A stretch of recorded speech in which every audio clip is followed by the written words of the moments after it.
My name is Serena Adams, and I'm a senior here at Austin High School.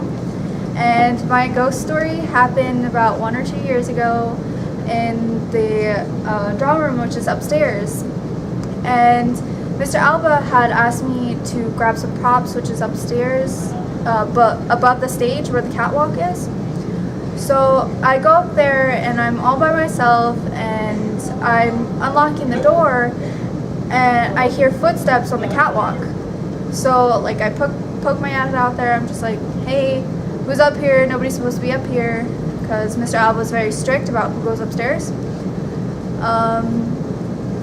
And like nobody was there, so I was like, you know what, whatever, maybe it was like downstairs on the stage, somebody's walking behind backstage or something, and I'm just hearing it up here and being paranoid.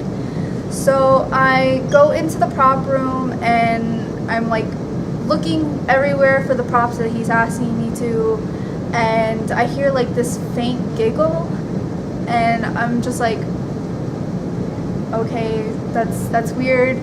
Not gonna pay attention to it. I've heard the stories here. I'm just gonna ignore it.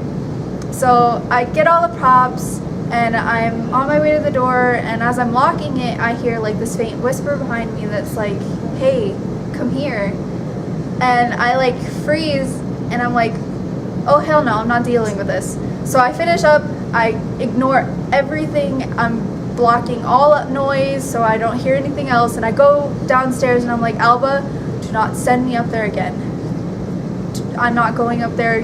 Have somebody else do the props. I'm not doing it. So I had this one artwork that I was hanging.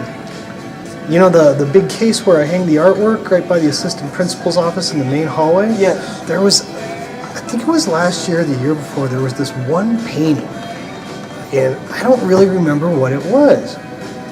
And it kept falling down. So I would put more Velcro on it, and I would come back, and every day for like a week, it kept falling down. And I started thinking, maybe the ghost or something. And then it kept happening so consistently. And usually I use like 3 pieces of Velcro to attach it to those panels. This had like 18 pieces of Velcro on the back. Wow. So it kept falling down. And I finally was like, all right, I'm going to test this theory. So I said a prayer over it, and I anointed the little space with olive oil. Never happened again. A Christian prayer. It's not like I prayed to Buddha or something. Never happened again.